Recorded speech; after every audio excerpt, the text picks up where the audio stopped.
আসসালামু আলাইকুম রহমতুল্লাহি বারাকাতু। বন্ধুরা, সূরা কাহাবে বর্ণিত আছে আল্লাহ তাআলার নির্দেশ যে ৬ চরিত্রের মানুষের সাথে দূরত্ব রেখে চলতে হবে।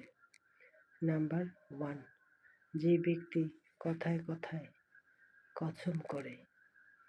নাম্বার 2, যারা চগলখড়ি করে, অর্থাৎ একজনের কথা অন্যকে বলে বেড়ায়।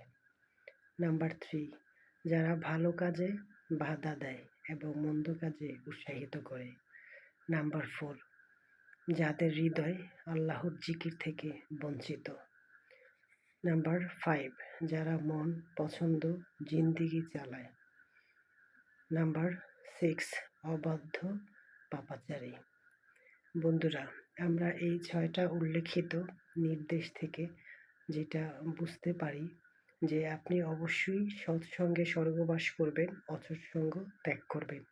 কারণ আপনার যে বন্ধু, আপনি সারাদিন তার পেছনে ব্যয় করবেন, কিন্তু দেখবেন সে কিন্তু আপনাকে যদি একবারও সে নামাজের কথা না বলে, আল্লাহর কথা না বলে, কোনো ভালো কাজের কথা না বলে, শুধুই আপনাকে নিন্দার কথা বলে, পরচর্চার কথা বলে, কুমন্ত্রণা দেয় এবং আপনাকে পাপ কাজে লিপ্ত হতে বলে, এরকম বন্ধু বান্ধব, আত্মীয় স্বজন, প্রতিবেশী থেকে সবসময় দূরে থাকুন।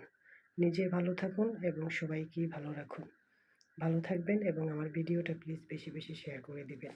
আল্লাহ হাফেজ।